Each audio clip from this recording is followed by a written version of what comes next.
The highway was slick with rain as Evan gripped the steering wheel, feeling the massive rig sway slightly in the wind. He was a seasoned trucker, having driven thousands of miles across the country without a hitch, but tonight, something felt off.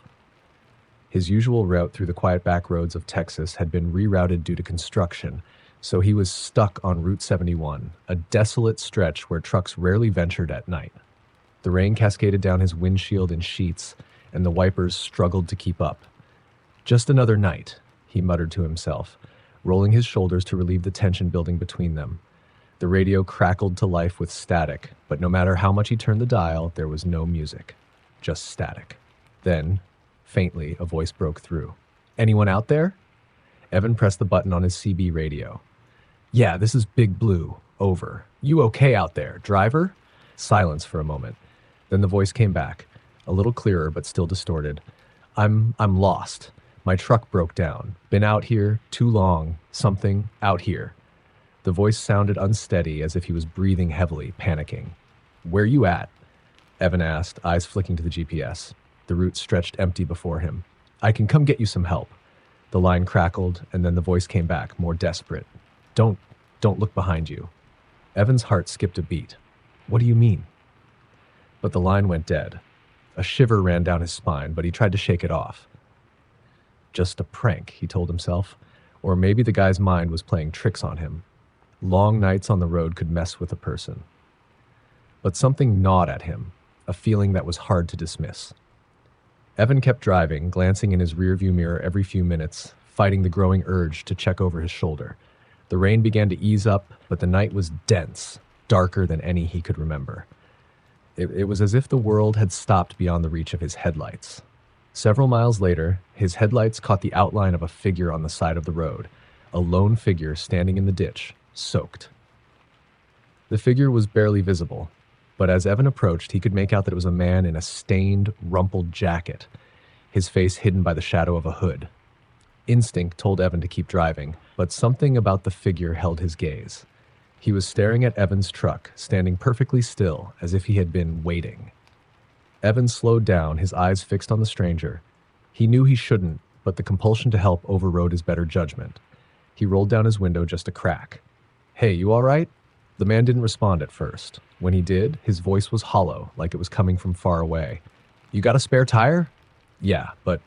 Evan hesitated, glancing in his mirrors. There was no sign of a broken-down truck, just endless highway stretching into the night. "Where's your rig?" The man's head tilted slightly, his hood shifting to reveal part of his face, a strange, unnatural grin that spread too wide, like his mouth was split open. "Further back," he whispered. Evan's gut tightened. Every instinct screamed at him to drive, but the man's gaze was hypnotic, trapping him in place. "Come on out," the man said, his voice low. "It's safer out here, safer than inside." Evan shook his head, adrenaline flooding his veins. "Sorry, friend, but I got a schedule to keep." He started to roll up his window, but the man's hand shot out, slamming against the door.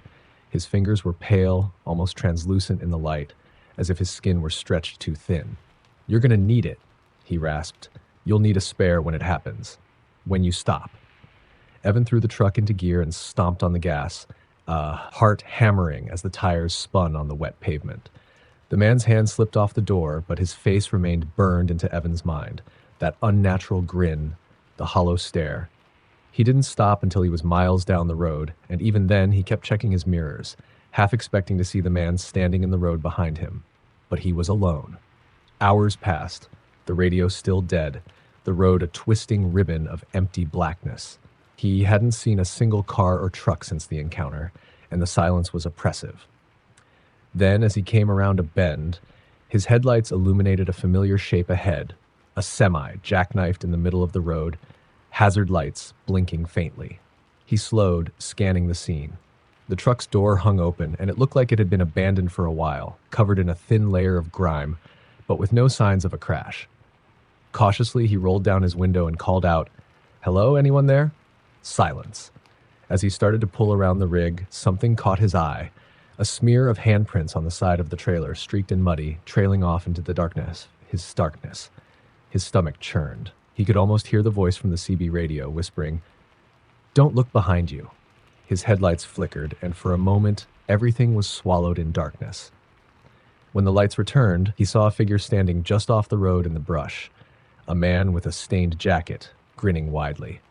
Evan's heart froze. It was him, the stranger from earlier, only this time his face was twisted, contorted as if he were laughing without making a sound. Evan jammed his foot down, speeding past the wrecked truck. The man's face burned into his mind as he disappeared into the rearview mirror. The road stretched out before him, but no matter how far he drove, he couldn't shake the feeling of being watched. His gas gauge dipped lower and lower, and he knew he'd need to stop soon. But the dread in his gut kept him going, mile after mile, until he saw the faint glow of a gas station on the horizon. He pulled in, hands shaking as he climbed out of the cab. The station was deserted, the lights flickering above him. He filled up quickly, casting glances over his shoulder, feeling eyes on him in every shadow. When he got back into the cab, his heart stopped. There in his passenger seat lay a single muddy handprint, fresh, dripping, as if someone had been sitting beside him. He looked up into the rearview mirror and his blood ran cold. In the darkness of the truck's sleeping compartment, barely visible, was the outline of a man crouched in the shadows, staring at him with that same grotesque grin. The lights flickered again, and when they came back on, the figure was gone. Evan sped out of the station, his pulse pounding in his ears. The rest of his shift passed in a haze of terror, but he didn't dare stop. Even now, miles and weeks away from that night, he still feels it. A weight in the shadows, a pair of eyes watching, waiting, every time he looks in the rearview mirror. It was a frigid night in December, and Jackson was on the last leg of his cross-country haul. He'd been hauling freight through snow-covered roads and icy mountains. His only company, the distant glow of his headlights and the crunch of tires over packed ice. Every now and then, he'd catch a flash of a deer or a flicker of movement in the trees lining the road, but otherwise, it was silent. A little too silent, he thought. As he rounded a bend in the road, his headlights caught something strange up ahead. A car, abandoned, half hidden in the snowbank with its driver's side door wide open. Jackson's stomach nodded. It was rare to see another vehicle this far out, let alone one abandoned like this. He slowed his truck, scanning the area for any sign of the driver, but there was nothing. Just that open door swaying slightly in the wind, and something, maybe a scarf, hanging from the steering wheel, flapping like a ghost in the dim light. Jackson's CB radio crackled to life suddenly, making him jump. The voice that came through sounded faint, like it was coming from far away. "Is anyone out there?" He picked up the receiver, a chill creeping down his spine. "This is Jackson, driver of Black Lightning. You all right out there, buddy? Over."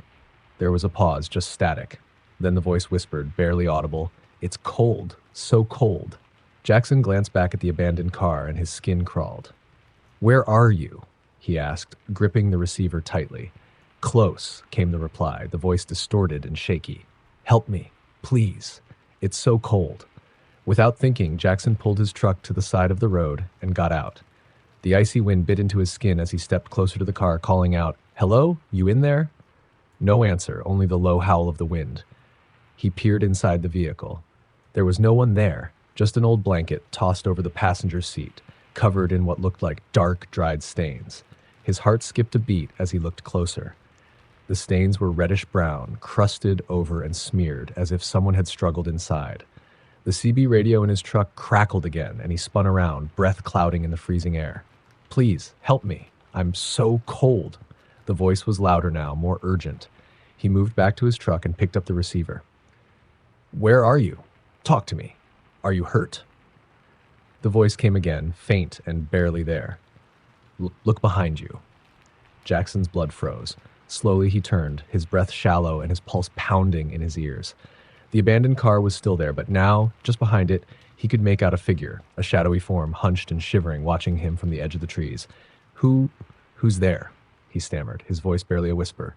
The figure took a step forward, and Jackson's eyes widened as it emerged from the shadows, revealing a pale face, hollow eyes, and a twisted, unnatural grin. Its skin was frostbitten, lips blue and cracked, but its gaze was fixed on him, as if it were trying to hold him in place. It moved closer, its feet dragging through the snow. "So cold," it rasped, that horrible grin never fading. Jackson stumbled back, nearly tripping over his own feet as he scrambled toward his truck. He fumbled for the door handle, yanking it open and throwing himself inside, slamming the door and locking it with shaking hands. His breath came in ragged gasps as he stared out the windshield. The figure was gone. Just gone. Jackson's radio crackled again, and he reached for it with trembling fingers, hoping it was just another driver out there, someone who could tell him this was all in his head. "Don't leave me. It's so cold," the voice whispered, almost right in his ear. Jackson's heart raced as he checked his mirrors, certain that he'd see the figure standing there, inches from his door. But there was nothing. Just the endless stretch of road disappearing into the night. He put the truck in gear, flooring the gas pedal as he pulled back onto the highway. His hands gripped the wheel so tightly they hurt, and he kept his eyes fixed on the road ahead, fighting the urge to check his mirrors. Miles passed, and he tried to calm himself, but he couldn't shake the feeling that something was watching him, following him. The voice on the CB was silent now, but he knew it wasn't over. And then, in the corner of his eye, he caught a flicker of movement in the passenger seat. He dared a quick glance, his heart pounding in his chest. There, sitting beside him, was the figure, its pale, frostbitten face grinning at him, eyes locked on his. Its breath fogged up the window, filling the cab with the sharp, that metallic scent of cold. Jackson screamed, swerving wildly, but the figure didn't move. It just watched him, its head tilting slightly as if it were curious, as if it were studying him. Then, slowly, it leaned closer, whispering in his ear. "So cold." In a panic, Jackson yanked the wheel, sending the truck skidding off the road. It crashed into a snowbank and everything went dark. When he came to, he was slumped over the wheel, his breath ragged and his body aching. He looked around, but the cab was empty, the passenger seat undisturbed. His head pounded, and he wondered if he'd imagined the whole thing. But as he climbed out of the cab and stumbled into the snow, he saw something that made his blood run cold. In the fresh snow beside the truck, there was a single set of prints leading away, fading into the darkness. And from the trees, he heard it again, faint and distant, that same voice whispering, "It's so cold. Help me." Jackson backed away slowly, fear twisting in his gut. The voice faded, replaced by the silence of the winter night, but he knew he'd never escape it. He knew that somewhere, out in the endless dark of the road, it would be waiting. It was almost midnight when Claire finally spotted the gas station, a flickering, run-down little shack in the middle of the Nevada desert. She'd been driving for hours on a near-empty tank, desperate for fuel and a break from the endless darkness around her. The road was deserted, not a single car had passed for hours, and the stretch of highway seemed to stretch on forever, disappearing into the void. Claire parked at the first pump, sighing with relief as she shut off the engine. The station was eerily quiet, and the only light came from a single buzzing fluorescent bulb over the door, casting odd shadows across the cracked pavement. She stepped out, feeling a chill that wasn't just from the desert night. The air felt thick, almost like she was wading through it, and she had to shake off a strange feeling of being watched. The door creaked open, and she stepped inside to find a clerk behind the counter, a tall, gaunt man with hollow eyes and a sallow complexion. He didn't greet her, didn't move, just stood there staring. "Hi," she said, trying to sound cheerful as she grabbed a bottle of water and a pack of gum. "Pump one, please." The man's eyes flicked to her, and for a moment they seemed almost wrong. There was a strange darkness in them, like he hadn't slept in weeks. But he nodded, rang her up, and handed her the receipt without a word. As she turned to leave, she caught a glimpse of something unusual. A wall of photos behind the counter, dozens of them. She paused, drawn to the faded, yellowing pictures. They were all of people, mostly smiling, all standing at the exact pump where she'd parked her car. She felt a prickling on the back of her neck. "Hey, what's with all the pictures?" she asked, forcing herself to sound casual. The man's lips curled into a strange, forced smile. "Just travelers, people passing through." She nodded slowly, but something about the pictures bothered her. There was a similarity to all of them, a strange sameness in the expressions, as if every person in those photos had forced a smile, like they'd been compelled to. She stepped outside, her heart pounding, and began filling her tank, glancing around nervously. The gas station was surrounded by desert in all directions, no sign of life anywhere. Just miles and miles of empty highway swallowed by the night. As the pump clicked, signaling her tank was full, she saw movement out of the corner of her eye. She turned, expecting to see another customer, but there was nothing. Just the same desolate stretch of road, stretching endlessly into the dark. Trying to shake off the eerie feeling, she climbed back into her car, glancing back at the gas station one last time. The clerk was standing at the window now, watching her with that strange, hollow gaze. She drove off, glancing in her rearview mirror every few seconds, feeling like she needed to put as much distance between herself and that gas station as possible. But the further she drove, the stranger the road became. It felt like she wasn't getting anywhere, as if the highway had become a loop, repeating itself. The road signs all looked the same, and every few miles she'd see an old, battered sign that read, "Gas Station, 2 miles." After what felt like an hour of driving, she saw the gas station again, its lone fluorescent bulb flickering in the dark, the same peeling paint, the same cracked pavement. Her hands tightened on the wheel. It couldn't be. She hadn't made a turn, hadn't taken an exit. She'd just driven in a straight line. Her heart pounded as she pulled into the gas station again, the only source of light for miles. She glanced at the pump, and her blood ran cold. There was a fresh photo pinned to the wall outside the building. It was her. It showed her standing next to her car, looking straight at the camera, an expression of unease on her face. But she hadn't taken any photos, hadn't seen anyone take one either. Swallowing hard, she got out of the car, clutching her keys tightly. The door creaked as she stepped into the gas station again, her eyes going straight to the wall of photos behind the counter. There it was, her photo pinned to the wall among the others. Her heart hammered as she stared at it, the feeling of dread growing stronger with each passing second. "Back so soon?" the clerk asked, his voice low, almost mocking. I didn't mean to come back," she stammered, feeling a growing urge to turn and run. I kept driving, but I came back." The clerk's smile widened, but there was no warmth in it, only a sick, unsettling satisfaction.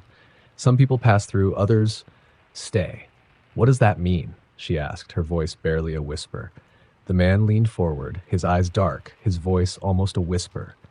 "They stay because the road keeps bringing them back. Because some people belong here." Claire backed up, panic setting in as she clutched the door handle, wrenching it open and stumbling back outside. She sprinted to her car, her hands shaking as she started the engine, her heart pounding so loudly she could barely think. She sped out of the station, the darkness of the desert swallowing her once more. Her hands clutched the wheel, her eyes wide, staring straight ahead as the road stretched out endlessly before her. But after a few miles, she saw it again. Gas station, 2 miles. A feeling of despair washed over her, and she drove on, refusing to stop, refusing to believe she was trapped. But when she saw the gas station for the third time, her heart broke. The fluorescent bulb flickered, the peeling paint glowed in the darkness, and the clerk was waiting, standing outside now, that sickening smile still stretched across his face. She wanted to scream, but no sound came out. Her hands shook as she glanced at the wall outside the gas station. Another new photo had been pinned to it, this time showing her sitting in her car, her face frozen in terror. Realizing there was no escape, Claire felt her mind unraveling, a numb acceptance taking hold. She stepped out of the car, her body moving on its own, her legs weak and trembling. The clerk's grin widened, and he gestured toward the wall of photos with an eerie calm. "Welcome home," he whispered. Claire's mind shattered as she stepped closer to the photos, knowing her face would be one of many, forever watching over the desolate road, waiting for the next lost soul who'd drive by, looking for gas in the dead of night. Tom had been a trucker for over 15 years, but he'd never been this far out in Wyoming, miles from anything resembling civilization. His rig rumbled through the empty night as he made his way along Route 89, a narrow 2-lane highway that snaked through the foothills of the Rockies. The night was still, heavy, and dark, broken only by the hum of his engine and the crunch of gravel beneath his tires. The road was endless, flanked by dense pine forests and jagged cliffs, looming like giants in the night. Tom had taken the job last minute, a midnight haul to a small town that barely showed up on the map. His dispatcher had been vague about the delivery, but the pay was enough to get him on the road without too many questions. The only instruction had been simple and odd. Don't stop, no matter what. He hadn't thought much of it at first, but as he got deeper into the forest, his nerves began to tighten. A strange chill ran through the cab, a feeling he couldn't shake. He checked his mirrors every few minutes, certain he'd see something moving in the darkness behind him. But the road stretched empty in both directions. Then, just as he rounded a curve, his headlights illuminated a figure standing in the middle of the road. A woman, pale and dressed in a long, tattered gown. She looked like she'd stepped out of a black and white photograph, her eyes wide, sunken, and locked on him. Tom slammed on the brakes, his rig groaning as it came to a shuddering halt. The woman stood motionless, illuminated by his headlights, her face emotionless, haunting. He grabbed his CB radio, a warning from his dispatcher flashing through his mind. Don't stop. But he had stopped. She was right there, standing in front of his truck. He felt compelled to do something, to help her.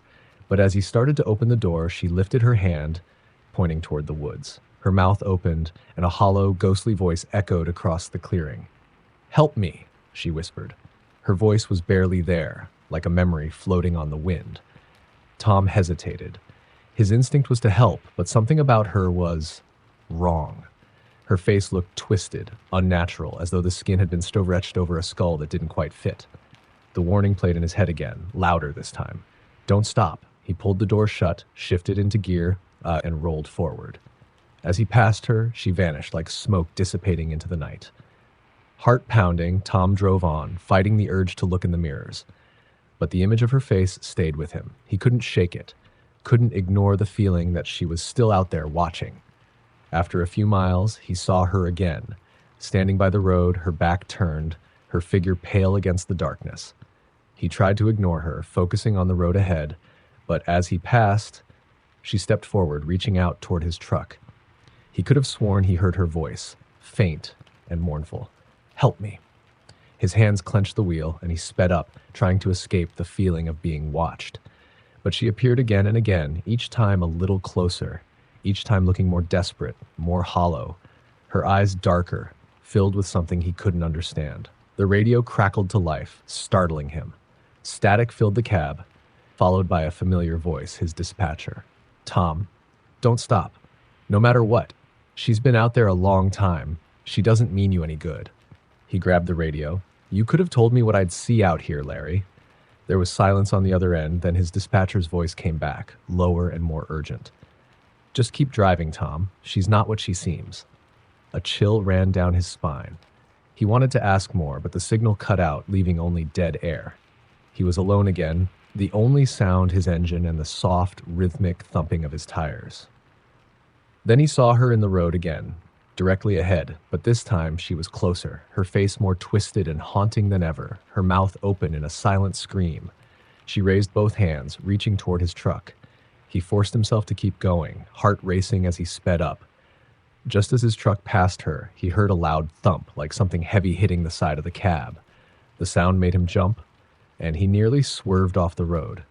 His pulse thundered as he looked at the side mirror, but there was nothing there, only darkness. Another thump, louder, insistent. It came from the sleeper cab as if someone was inside, pounding on the wall. Tom's hands shook as he gripped the wheel, keeping his eyes forward.